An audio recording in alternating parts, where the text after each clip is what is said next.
Hi, Linda.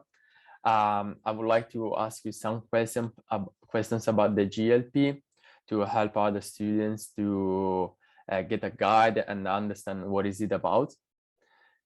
Okay, great to see you. Thank you very much, Jacopo. Thanks for the invitation. Oh, you're welcome. So the first question that we would like to ask is the GLP a program where students just have to go for webinars? That's a very good question. And I think the short answer is no. So the Global Leadership Program, or GLP, as we call it, is, I would say, a very active program, or a program which requires your active engagement. So yes, there are webinars, there's no doubt about that. There are some leadership related webinars. There are also some on-campus leadership workshops and events and activities. But a lot of what you do on the Global Leadership Program requires you to jump in and get actively involved. Okay, thank you very much. Let's go for the second question, which is, during the Global Leadership Program, you're on your own, or you have to drive all activities yourself, or you do with your classmates, with friends, or people that you meet in the GLP program?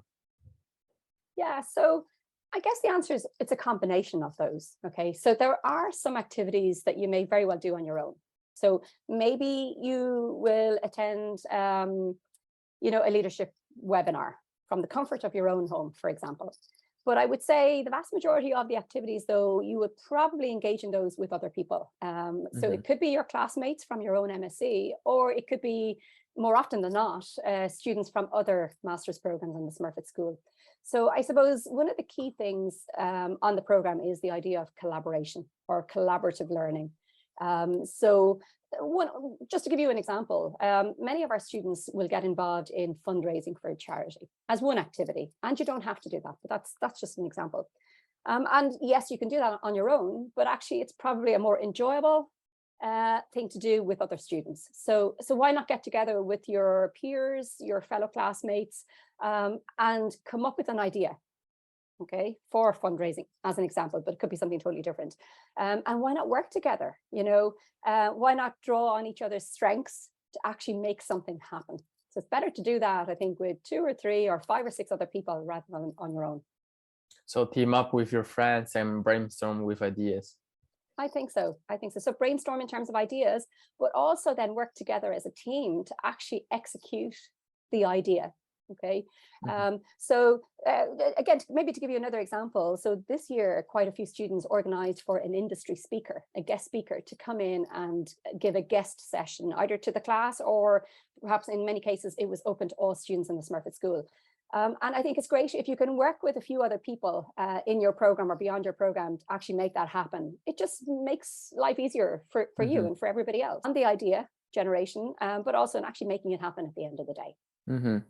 And do you have to volunteer for the GLP? Is it necessary to volunteer? No, not necessarily. So on the GLP, we have 3 pillars, and the first of those pillars is student leadership. And essentially, the idea behind that pillar is you get involved in some kind of co-curricular activity that helps you evidence that you have worked on developing your own leadership skills during the year. One way of doing that, yes, is to volunteer. So there may be a charity that you have a particular interest in, if you like. It could be Focus Ireland, just a charity to help the homeless issue. It could be Women's Aid. It could be any number of different kinds of charities. And you can volunteer to work with those charities, to maybe work in their shop, maybe to help with their social media page, or various other activities. You can do that if that's something that is of interest to you. If you would rather get involved in something else, like bring in a guest speaker to your class, then that's your choice. I think really the beauty of the GLP program is its flexibility. And it's flexible because every student coming into the GLP is perhaps coming from a different background, a different undergraduate degree program. You may be coming into the Smurfit school with different career aspirations. And so the idea of the GLP is you decide to get involved in activities that help you further your own development and help you, I suppose, prepare yourself really for the world of work and for the particular career that you aspire to enter into after graduation. So I suppose with that in mind, then it means that you can pick and choose the activities that you get involved in. We have a framework, a GLP framework with 3 pillars, which is intended to kind of guide you in terms of the kinds of areas that we think you might want to think about. So volunteering could be one, or active citizenship, as we tend to call it. But again, it's up to you to decide what helps you develop the kinds of skills and competencies that would prepare you to be a global business leader in the future. So the students does not have to only take up leadership roles in the GLP, right? No, that's correct. So yes, of course you can take up a leadership role, like you could be class ambassador or a peer mentor, for example, or a unibuddy ambassador, but you don't have to do that. So another way of demonstrating how you've developed your own leadership, it would be some of the activities that we've talked about, like volunteering for a charity, like fundraising for a charity, like bringing in a guest speaker to your program, to your class. So you can certainly pick those activities rather than a leadership role as such. So again, there's the flexibility element there, that you can pick and choose the activities that best meet your own development needs and your own career aspirations as well. So we don't tell you exactly what you should do. So we don't say you should do this, this, and this, but we have the broad framework to say, yes, you have to think about how do you evidence how you've developed your own leadership ability. Okay, but how you do that then is up to you. There are lots of different ways in which you can do that. We can give you advice and we can support you and we can talk through ideas with you. But what you decide to do is very much down to you. So what is in the pillars is basically a suggestion for the students. Indeed. It's not, yes. It's not that they have to follow it strictly, right? No. So when you look at the GLP framework, there are 3 pillars, and underneath each pillar, there are 3 sub-elements, if you like. Now, many of those sub-elements have been included in the framework because we know they are things that are important to employers. So for example, under workplace skills, you'll see that we talk about communication as an important skill. We talk about collaboration. And we talk about intercultural competence, because these are all competencies that we know are really important in the workplace today. So we include those as a guide to you to say, these are things you should think about. And as you get involved in co-curricular activities, you should think about activities that will help you develop these particular competencies or skills. So to complete the GLP, at the end, the students have to fulfill all the achievements of the 3 different pillars. That's correct. So essentially what we would say to you when you come into the GLP, we would say that by the end of the academic year, you should have engaged in at least one activity under each of the 3 GLP pillars. Now, we say at least one activity, and we don't mean just one activity, we mean at least. I think it's important to emphasize that. And most students who come into the GLP, in all honesty, will go well beyond that basic requirement. So many students will get involved in lots of things.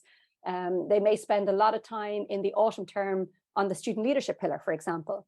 And they may do a little bit of work on career planning in the autumn term. And then maybe in the spring term, they might do some work on workplace skills and leadership.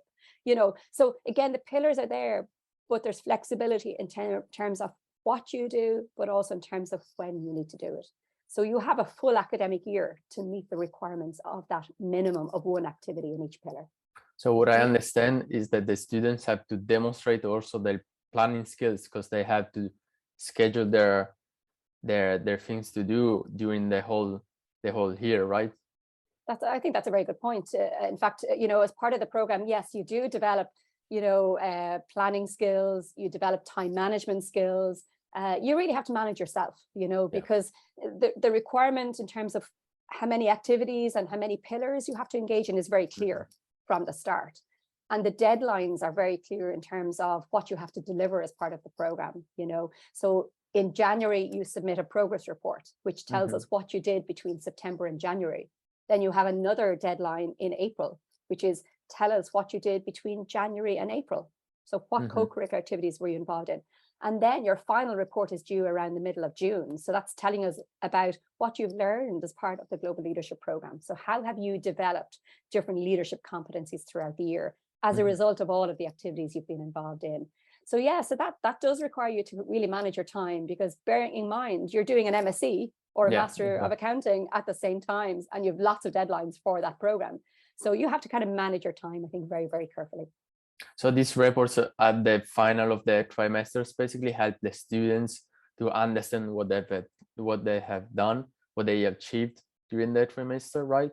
Yes. And also for you and the other teachers to understand what they have done, right? Yeah, correct. So, you know, the three reports, if you take the first two to start with, the progress reports in January and April, they're very much an opportunity for you as a student on the program to capture what you've done, to almost to document, I suppose, for want of a better way of describing it. What have you been doing and what have you been involved in terms of developing your leadership competencies? And I suppose, you know, one of the reasons we have those progress reports is really to help keep you on track, you know. So knowing that you have a deadline in January is often a very good motivator to make sure that you do something between September and January. Yeah, absolutely. And I think the same again for April.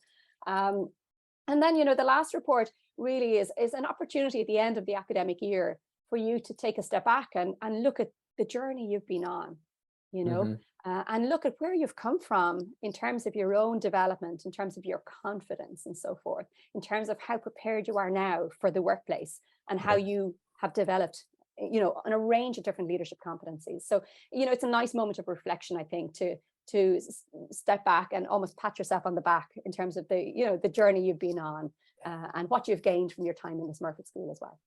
Yeah, I understand perfectly. So thank you very much for making everything clear, Linda. And hope this is going to be helpful for the other students. My pleasure, Jacopo. Thank you very much for some really interesting questions, in fact, and hopefully they do give an insight to our incoming students coming into the Global Leadership Program in the coming year and in the years ahead as well. I hope Thank you so much. Thank you so much.